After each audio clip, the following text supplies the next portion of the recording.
नमस्कार। आज हम मानव इतिहास के सबसे प्रभावशाली किताबों में से एक कुरान के बारे में बात करेंगे। हमारा ये विश्लेषण इसके हिंदी अनुवाद की प्रस्तावना पर आधारित है, जो हमें इस पवित्र ग्रंथ की बुनियाद को समझने में मदद करता है। तो आखिर इस किताब का असल मकसद क्या है? यह हमें क्या बताना चाहती है? चलिए, इसके मूल संदेश, इसकी बनावट और इंसानियत के लिए इसके अंतिम उद्देश्य को समझने की कोशिश करते हैं।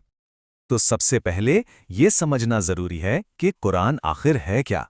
आइए इसकी सबसे बुनियादी परिभाषा से ही शुरुआत करते हैं। कुरान को अल्लाह यानी ईश्वर की किताब कहा गया है। ये माना जाता है कि ये ईश्वर का सीधा संदेश है, जो पैगंबर मोहम्मद के जरिए पूरी इंसानियत तक पहुंचाया गया। ये सिर्फ एक किताब नहीं, बल्कि एक गाइड बुक है, जिंदगी गुजारने का एक तरीका है। अच्छा, ये तो हुई परिभाषा। लेकिन सवाल ये है कि ये ग्रंथ हम तक पहुंचा कैसे और इसे किस तरह से तरतीब दी गई है, यानी ऑर्गेनाइज किया गया है। चलिए इसकी बनावट को समझते हैं। हाँ, ये जानना बहुत जरूरी है कि कुरान कोई एक बार में लिखी गई किताब नहीं है, बल्कि इसका संदेश धीरे धीरे टुकड़ों में 23 साल के एक लंबे अरसे में दुनिया के सामने आया। ये सिलसिला 610 ईस्वी में मक्का शहर से शुरू हुआ और 632 ईस्वी में मदीना में जाकर पूरा हुआ।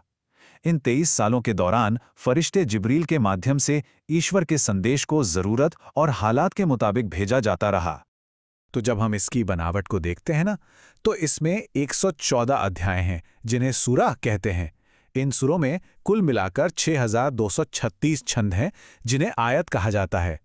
और पढ़ने में आसानी हो, इसके लिए इसे 30 हिस्सों यानी पारों और 7 मंजिलों में भी बांटा गया है। अब देखिए, इसकी हिफाजत के लिए एक बहुत ही अनोखा तरीका अपनाया गया। जैसे ही कोई आयत नाजिल होती, उसे फौरन लिख लिया जाता और साथ ही पैगंबर के साथ ही उसे जुबानी याद भी कर लेते थे। मतलब लिखने और याद करने दोनों तरीकों से इसे महफूज रखा गया, ताकि इसमें कोई बदलाव ना आ सके। ठीक है, तो हमने इसकी बनावट समझ ली।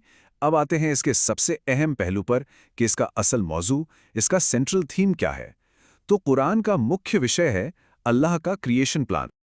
मतलब ये उन बड़े सवालों का जवाब देने की कोशिश करती है जो हम सबके मन में कभी ना कभी आते हैं कि भाई, ये दुनिया क्यों बनाई गई, हमारा यहां आने का मकसद क्या है। और इस प्लान के हिसाब से जिंदगी को 2 हिस्सों में देखा जाता है। पहला हिस्सा है परीक्षा काल, मतलब मौत से पहले की ये जिंदगी। ये एक इम्तिहान का दौर है। और दूसरा है परिणाम काल, जो मौत के बाद शुरू होगा। ये वो दौर है जहां हमें अपने किए हुए कामों का नतीजा मिलेगा। यहां एक बहुत दिलचस्प बात बताई गई है, ये कि कुरान इंसानियत के लिए अल्लाह का दूसरा पैगाम है। पहला पैगाम एक सवाल था, क्या मैं तुम्हारा पालनहार नहीं हूं? ये एक तरह का वादा था जो रूहों ने अपने पैदा करने वाले से किया था। और कुरान बस उसी वादे की एक याद दिलाने वाली किताब है। अब बात करते हैं कुरान के अंदाज़े बयां की, मतलब इसके लिखने की शैली की। इसका स्टाइल भी बहुत अलग है, जिसे राजसी शैली कहा गया है। ये कोई ए टू जी कहानी नहीं है जो शुरू से आखिर तक एक ही लाइन भी चले। नहीं, इसका अंदाज एक राजसी शैली वाला है। आप सोचिए, जैसे कोई बादशाह अपने तख्त पर बैठकर पूरी इंसानियत को एक साथ संबोधित कर रहा हो। इसका अंदाज कुछ वैसा ही है। अच्छा, अब कुछ ऐसे कॉन्सेप्ट्स को समझते हैं जिन्हें लेकर अक्सर गलतफहमियां होती हैं। कुरान के संदेश को सही से समझने के लिए इन बातों को साफ करना बहुत जरूरी है। ये एक बहुत बहुत जरूरी फर्क है। कुरान को एक कानूनी किताब नहीं, बल्कि एक दावती किताब कहा गया है। अब इन दोनों में फर्क क्या है?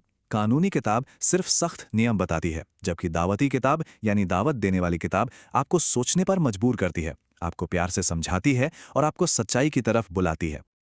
ठीक इसी तरह जिहाद के कॉन्सेप्ट को भी समझाया गया है। आम धारणा के बिल्कुल उलट इसे एक शांतिपूर्ण और गैर राजनीतिक संघर्ष बताया गया है। इसका असल मकसद अपनी बात को शांति से दूसरों तक पहुंचाना है, ताकि दिलों और दिमागों को बदला जा सके।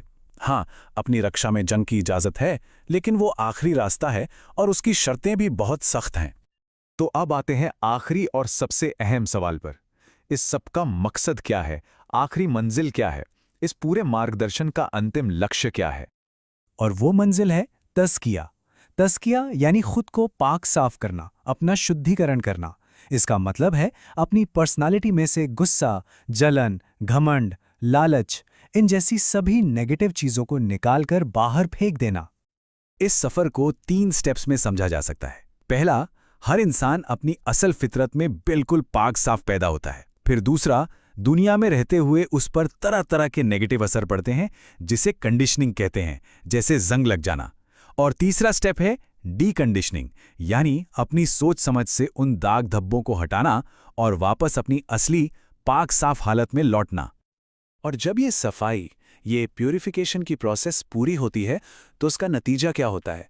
उसका नतीजा होता है एक दिव्य व्यक्तित्व का बनना, एक ऐसा इंसान जो अपनी रूहानी और अखलाकी यानी नैतिक बुलंदी पर पहुंच चुका हो।